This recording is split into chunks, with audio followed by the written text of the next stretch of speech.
Steff, wie lange benötigt man mittlerweile in Fly von 1 bis 160? Keine Ahnung.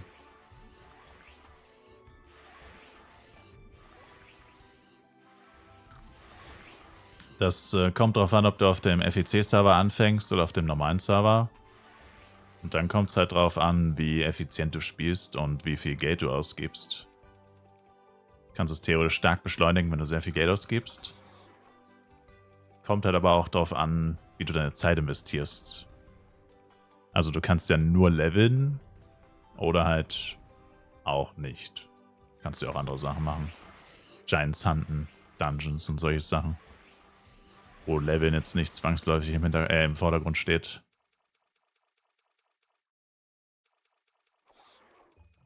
Also so in Stunden finde ich, ist es ultra schwer zu sagen, weil ich noch nie meine Stunden gemessen habe.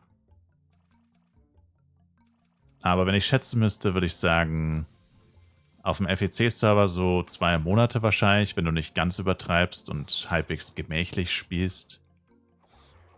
2 Monate vielleicht. Also auf einem normalen Server dann eher so 3 bis 4 Monate. Und das ist aber schon... Also es ist nicht schnell, es ist nicht reinsuchten, es ist nicht jeden Tag 10 Stunden spielen, aber es ist schon jeden Tag spielen und schon auch für ein paar Stunden. Jeden Tag ein paar Stunden grinden, so maximal 4 bis 5. Also meine Schätzung. Pi mal Daumen. Sie haben es auch leichter gemacht tatsächlich. Also in dem Update wurde es tatsächlich... Also ich kann das nicht einschätzen. Irgendjemand meinte, man merkt es schon deutlich, die Änderung. Oder, also ich sage mal so, wenn man es merkt, muss es eine deutliche Änderung gewesen sein, weil sonst merkt man sowas eigentlich gar nicht. Und die haben bei dem Update am Donnerstag die XP zwischen Level 70 und 117 angepasst. Weil das wohl angeblich sowieso der Levelbereich war, wo die meisten Leute quitten. Kann man natürlich nicht nachvollziehen oder nicht, kann man nicht wissen, ob das stimmt. Muss man einfach sagen, okay, Gala sagt das, dann wird das wohl stimmen, dass da die meisten Leute quitten, sonst hätten sie es ja nicht gemacht. Und das ist schon ein saftiger Levelbereich. Also, und sie haben gesagt, moderat erhöht. Und wie gesagt, jemand meinte, er hat sofort einen Unterschied gemerkt. Ich kann es nicht beurteilen, weil ich in dem Levelbereich ewig nicht mehr unterwegs war. Das letzte Mal vor 4, 5 Monaten.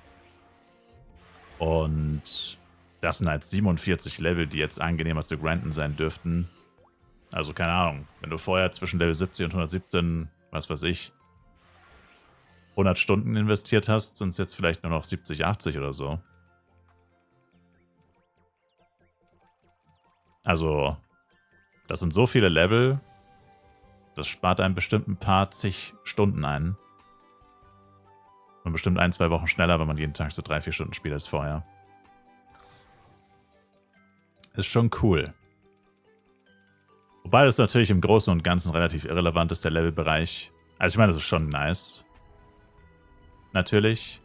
Aber das ist nicht das, was wirklich viel Zeit kostet. Also wenn du jetzt wirklich das Ziel hast, auf 160 zu grinden, dann ist es sicherlich nicht der Levelbereich 70 bis 117, der dich aufhält oder der dich lange beschäftigt, sondern es ist wahrscheinlich eher der Levelbereich 140 plus, wo man die meiste Zeit reinsteckt. Sehr eh klar. Aber ist trotzdem nice. Bin mal gespannt, beim nächsten FEC wird es halt heftig, weil da müsste sich dieser Bonus ja wiederum verdoppeln sozusagen. Plus die FEC-Flasks, da hat man immer noch diese FEC-XP-Flasks. Da müsste man es auch richtig heftig merken eigentlich. Also, ich meine, es ist dann halt ein Jahr her, deswegen weiß ich nicht, ob man es so gut einschätzen kann. Aber FEC fühlt sich immer übertrieben an. Und das ist sowieso ein Levelbereich, wo man auf dem FEC sehr schnell unterwegs ist. Und da müsste man jetzt dann noch schneller unterwegs sein. Also das müsste eigentlich richtig abgehen. Auch Darkon 3 Wüste auf dem FEC-Server müsste man jetzt gefühlt skippen können. Gehst zu Burnickies, kurz Popcrank und bist eigentlich schon wieder fertig mit der Wüste. Bin mal gespannt. Aber es dauert noch ein halbes Jahr, bis wir da wieder hingehen.